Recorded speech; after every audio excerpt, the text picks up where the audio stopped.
வணக்கம் சொந்தங்களே. இன்றைய நலம் தரும் மூலிகை பகுதியில் நம்ம அடிக்கடி யூஸ் பண்ணக்கூடிய ஒரு மூலிகை, ஒரு இலையை தான் நம்ம பார்க்க போகிறோம். இதனோட பேர் வந்து ஆமல்லி. ஆமல்லினா என்னென்னு பார்க்குறீங்களா? கோங்குரா, புளிச்சக்கீரை அப்படின்லாம் நம்ம சொல்கிறது தான் இது.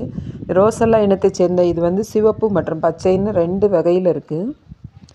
கர்நாடகா, ஒடிசா, தெலுங்கானா, மகாராஷ்டிரா, பங்களாதேஷில் இது முக்கியமான உணவாக இடம்பெற்றிருக்கு. செம்பருத்தி பூக்களை போன்ற அழகான பூக்களை பெற்ற இது zinc, vitamin A, vitamin C, antioxidant, iron, முக்கியமாக அதிகமான போலிக் ஆசிடை கொண்டது.